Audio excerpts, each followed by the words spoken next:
Welcome to this How to Play Necrons in Warhammer 40k 10th edition. I'm Jake Harding from Vanguard Tactics. I'm joined today by Michael Costello. Michael, how are you doing? I'm very well, thank you. Excited to talk about sort of the unending evil from aeons past that has resurrected to retake over the universe and simply won't die. You did this once for one of the armies and now it's all... I love doing it. But I'm here for it, Michael. Yeah. I'm not saying that's a bad thing. Do you know what I also love? What? Games Workshop. And do you know why? Why? Because I want to say a massive thank you to them for sending us the preview copies of all of the indexes, data cards, points, everything, so we can be able to make this content to talk to you about what we feel about Necrons, what's changed, and also just how we feel they're going to sit in 10th edition. So if you do like this sort of content, make sure to leave a like, comment and subscribe. But let's get straight into it, Michael, with the army rule. Reanimation protocols. So we remember this as basically what it sort of was their army rule before, right? Yeah. So what's it do now? So now in your command phase, for every unit that is below starting strength, or that contains any models that have taken any wounds. You're going to roll a dice. And it's going to be a D3. So obviously a 1 and a 2 is going to be a 1, a 3 and a 4 is going to be a 2, 5 and a 6 is 3. And that's the number of wounds you can reanimate. Now this is a step-by-step, so each time you reanimate a wound, you're going to look at your unit. If all of the models have their starting number of wounds, but the unit's below starting strength, you can return a model to that unit with one wound remaining. Cool. So if it was like Necron warriors, you'd return one Necron warrior to that unit with a wound. But they only have one wound. They only have one wound each, right? So let's now say that we've got another wound because we've got 3. We're going to allocate 3 wounds. One of these wounds now is going to bring back another warrior. And the last one, another warrior. Because they have one wound each. Because they have one wound each and they're below starting strength. Obviously, you can't go above your starting strength. It's any destroyed models that get brought back. What if they're multi-wound models? So let's look at Lich Guard, which have 2 wounds each. So we've got a Lich Guard unit that has lost 2 models. So it's a total of 4 wounds, kind of. The first wound that we bring back is going to bring back a destroyed Lich Guard with 1 wound remaining. The second wound we reanimate is going to heal that Lich Guard back to 4 wounds. Cool. And then the third wound that we reanimate is going to bring back another Lich Guard with 1 wound remaining. Essentially bringing back 1.5 Lich Guard. Exactly. Cool. No, pretty simple that when you explain it like that. So thank you for being able to break that down for me. So is that it? Is that their only army rule? Yeah. To be fair, what an army rule that is. It's just great. Every command phase. Every command works phase. On vehicles, characters, everything. Obviously, if a character's leading a unit, then it works on the unit. You don't do it again for the character. No. But things like the monolith. There's some good. Lots. Really good. Even on Satan. Oh no.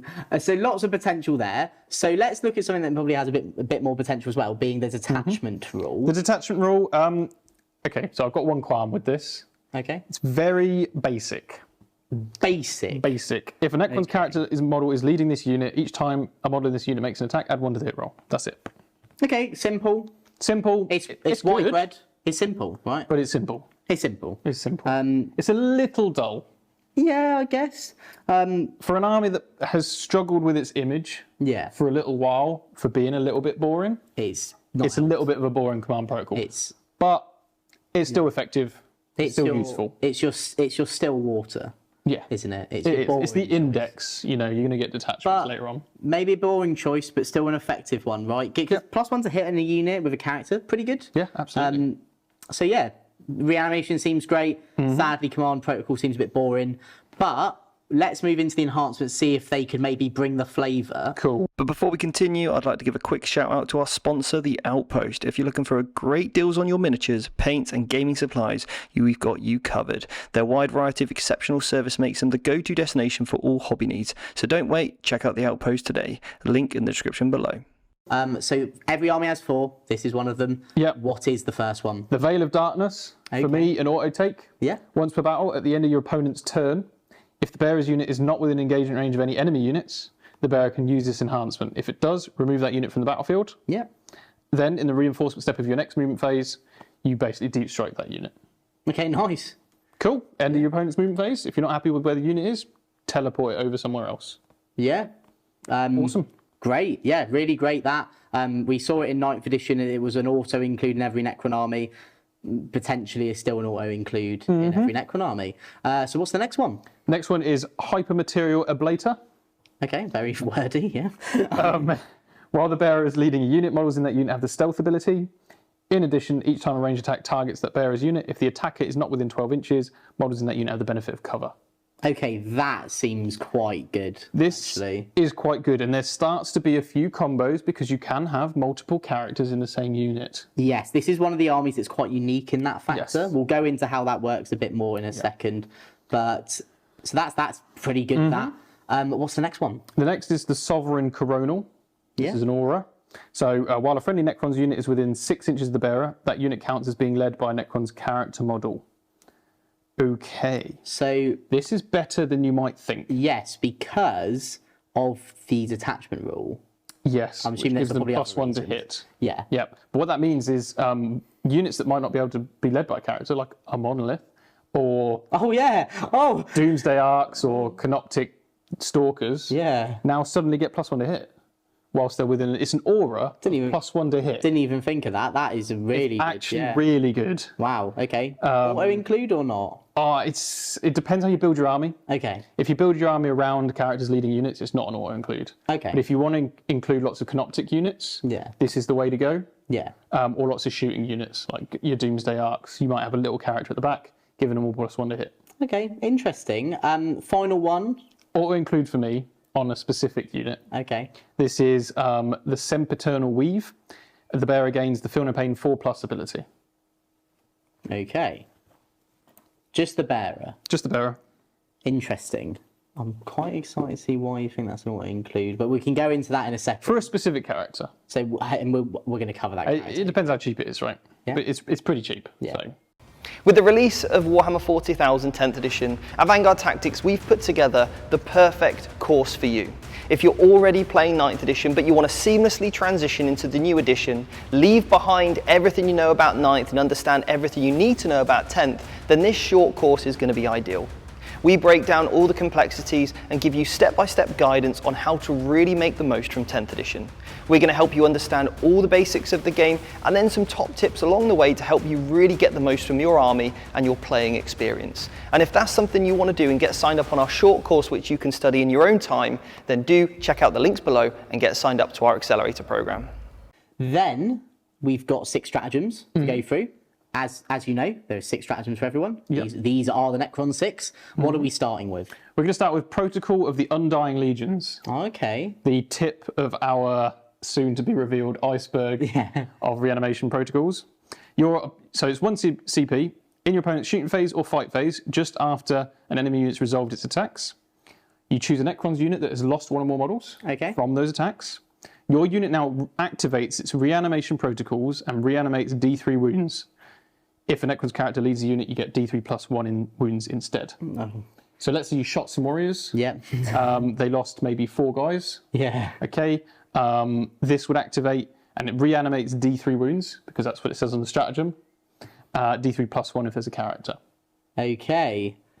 Yeah. You could just get all 4 back. Well, yeah. Well, you know, you could use this to really mess up your opponent's shooting phase, really. You could do it again in the fight phase. Yeah. Cool. Very strong stratagem, that. Yeah, very good. What about the next one? Sudden Storm, Protocol of the Sudden Storm. 1 command point in your movement phase. Your ranged weapons gain Assault. Yeah. And if you've got a character in the unit, you can re-roll your advance rolls. Okay, cool. So lets the unit get on the table. Bit of movement. Still do something as well. It's all right. It's not great, not terrible. Nah. Next one. Protocol of the Vengeful Stars. 1 command point. In your opponent's shooting phase, after they've resolved their attacks, choose a Necron unit that's lost 1 or more models. Okay. As a result of those attacks.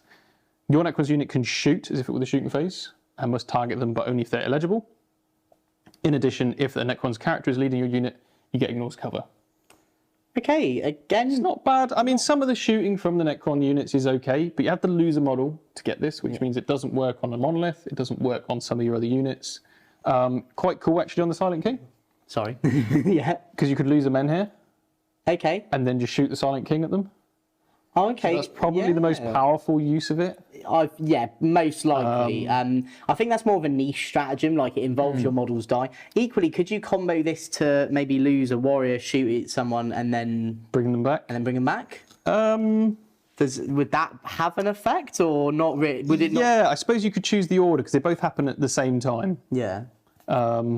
Yeah, so that's an interesting one. Okay. Locust Destroyers, pretty good shooting unit. Oh, yeah. That could be good on them as well. No, nice one. So the fourth stratagem. Protocol of the Eternal Guardian. Okay. 1 command point. You select a Necron's infantry character. I love this one. In any phase. Yeah. When they're destroyed, set them back up with half their starting number of wounds remaining. You can only target each model with the stratagem once per battle. Okay. So infantry characters. So we've got Overlord, Cryptex, we've got Lords, we've got Scorpec Lords. Scorpec Lords. Loads of named characters as well to choose from. Can you do it on named characters? Yeah, just Necron's infantry character. Awesome. They're really good. That just one stand CP. them back up, 1 CP. Next one. Next one is Protocol of the Hungry Void. 1 command point, fight phase. Till the end of the phase, you get +1 to your strength characteristic, and if you've got a character leading the unit, an extra AP as well. Okay, yeah. The AP's the kicker. I probably wouldn't bother using this on a unit that didn't have a character leading it. Yeah. But bear in mind, if you've got that relic, the enhancement, you could use this on a unit that's within 6 inches of that character and they'd get the extra AP. Yeah. So you can make a unit Canoptic Wraiths an extra AP, provided they're near that character. So AP's big, I think, manipulating AP, but +1 strength isn't that great. No, I do agree. And then the final one. Protocol of the Conquering Tyrant. Okay. So 1 command point. In your shooting phase, you choose a Necron's unit that hasn't shot yet. You get to reroll your wounds at half range. Yeah. Or if you've got a character, you can reroll wounds at full range. Okay, nice. Pretty nice. This one goes well with a Locust Lord with a Locust Destroyer unit. Okay, nice, yeah. So yes, that's all the stratagems. Overall, not super good, but we have that one. Okay. We have that one standout one to be able to bring models back. Bringing models back, I like. Extra AP, I like. Stand back up, I like. But the rest of them leave a little bit to be desired. Again, a bit of white bread, not exciting. Let's take a moment to appreciate Colourforge, our fantastic sponsor. Their range of spray paints has become our go-to for making our miniatures come to life quickly and efficiently. The quality and variety of colours they offer are truly unmatched, providing a smooth application for stunning effects every time. Check out Colourforge for your next hobby project. So let's talk about some data sheets now. Okay. Let's talk about some data sheets. So run me through some of your top picks, and there's quite a few in your hands. I've got a lot of data sheets here. I'm going to run through them really quickly. Okay. Because some of the named characters just have like 1 standout ability. Okay. And there's a lot of named characters. Let's do it. Pretty sure half the Necrons are just named characters. So Imatech the Stormlord is the first one I'm going to cover. Okay. Really quickly. So this guy, start your command phases. If he's on the battlefield, you get a CP. Okay, yeah, decent. I mean, single-handedly, you might look at putting this guy on the table just for that. Yeah, I think so. Have an extra 5 command points during the game, especially for how precious these command points are. Super solid. Yeah, and then his other ability is once per battle, you can basically do an explosion of mortal wounds within 12 inches of him. Amazing. Cool. Sounds solid. Cool. Trazyn the Infinite. Okay. I've got a soft spot for this guy. If I ever play Necrons, I'll probably put him in the list just for fun. Yeah. So while they're leading a unit, at the end of your command phase, if that unit's within range of an objective marker you control, that objective marker remains under your control until your opponent takes it at the start or end of any turn. So it gives you sticky on your unit. Yeah, fantastic. Really cool. Put him in a unit with a Cryptech that has the Veil of Darkness. Okay. And you can start sticking and then teleporting. Yeah, no, love that combo there. Really very solid. cool. And then Surrogate Hosts. To start your command phase, if this model is on the battlefield, you can select one other friendly Necrons infantry character model on the battlefield, excluding Scorpec Lord or Epic Hero models. That model is destroyed, and this model is put in its place with all its wounds remaining, and is now attached to the unit instead of that model. So you could teleport him around with a Veil of Darkness in a unit, then you could you could take some like sacrificial characters that are really cheap, just so then he now gives his unit sticky as well. Yeah.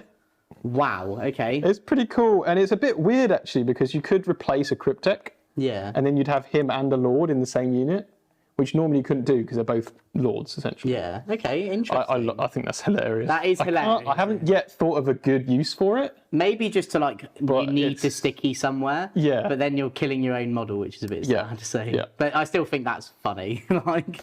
The Scorpic Lord. Yeah, okay. Okay, so this guy is toughness 7, 3+ save, 6 wounds.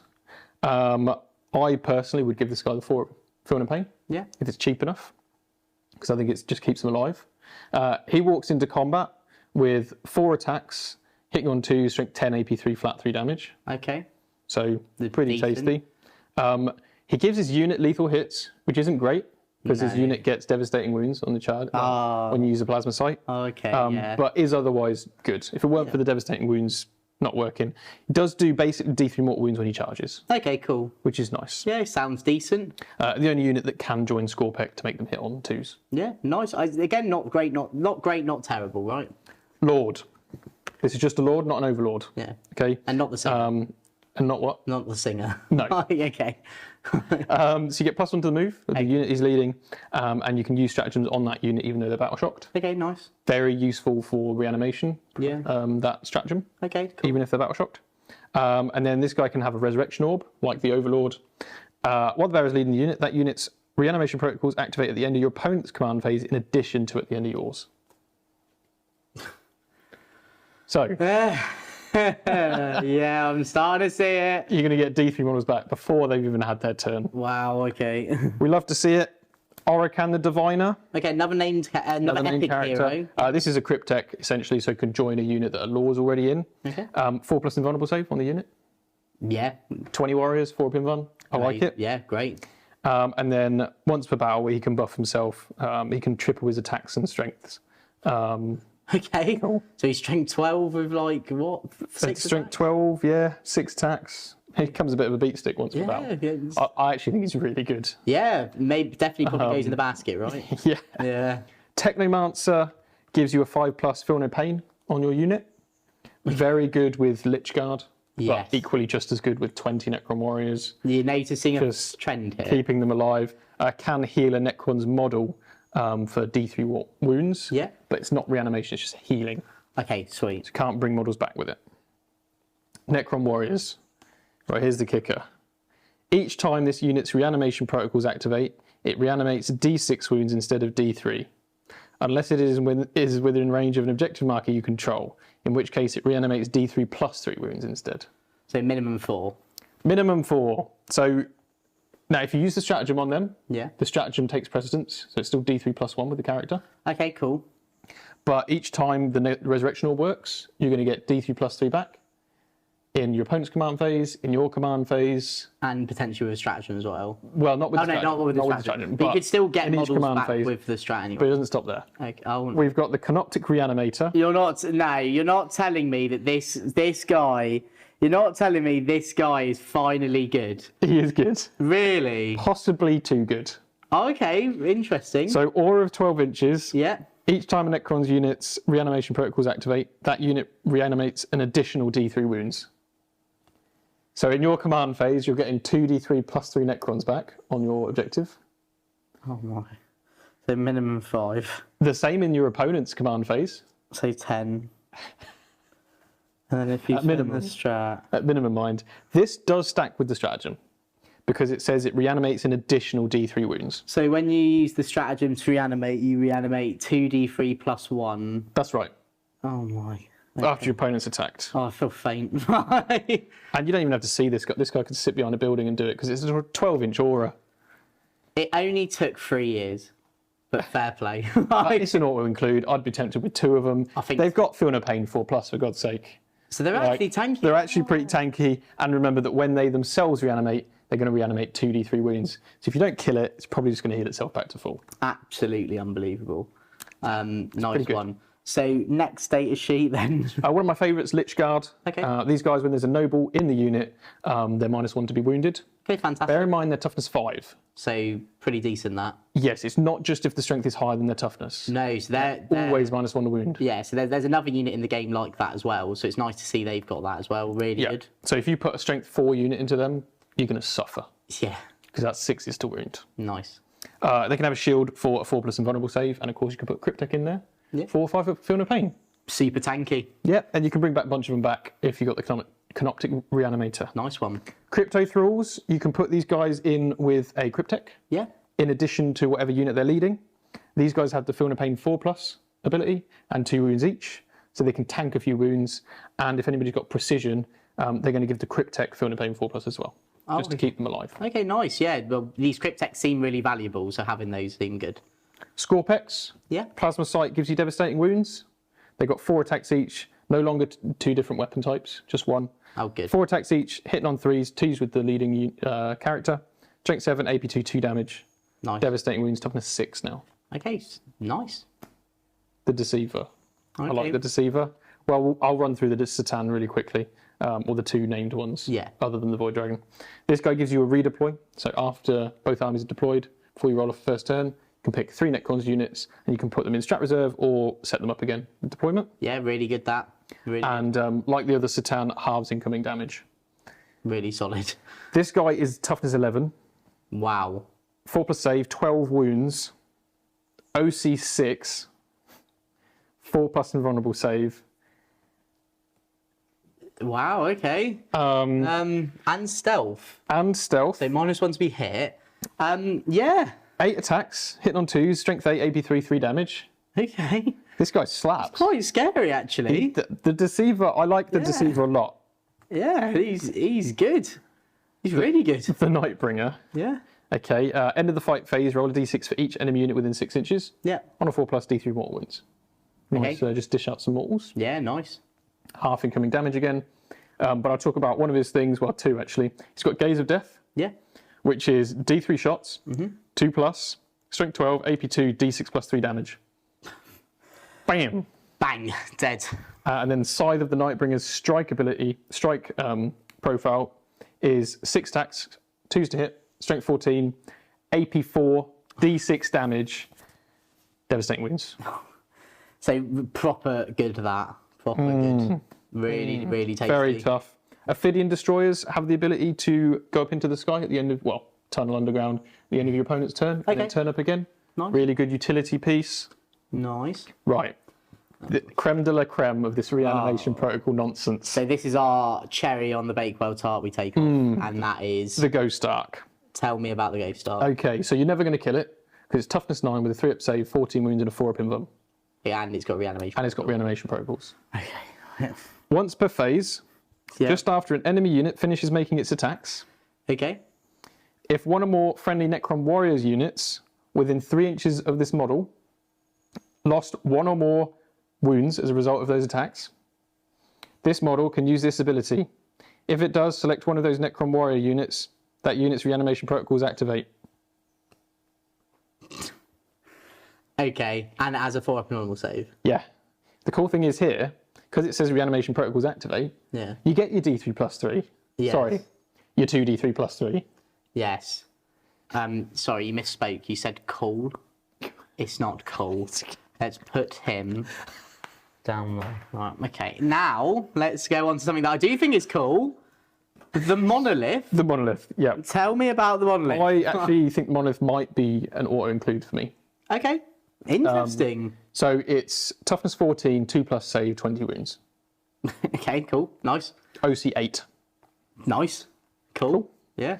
In the reinforcement step of your movement phase, you can select a Necron's infantry unit from your army that is either in reserves or on the battlefield. Okay. Remove that unit from the battlefield and place it into reserves. That unit is now set up anywhere on the battlefield, wholly within 6 inches of this model and not within engagement range of any enemy models. That unit cannot declare a charge this turn. Yeah. You can do this with a unit that's in combat with the enemy. Yeah. Pull them out dodge. You could use this with a unit that's got really lethal shooting. Yeah. There's not like a 9-inch. Yeah, I was just about to say. It's just engagement range. That's it. Yeah, that's great. That's really great. Cool. I like him. I like him a lot more than that Ghost Ark. I'll tell you that for free. We do, of course, have to talk about the Silent King. Yes. Because we do have a beautiful painted one. He was the main man. He was the main man. Is he still the main man? He's really good. So toughness 10, 2+ save, 16 wounds. The Annihilator beams on the menhirs are still damage 6. Nice. So they still destroy vehicles. Voice of the Triarch. Start of the battle round, select one of these 3 abilities.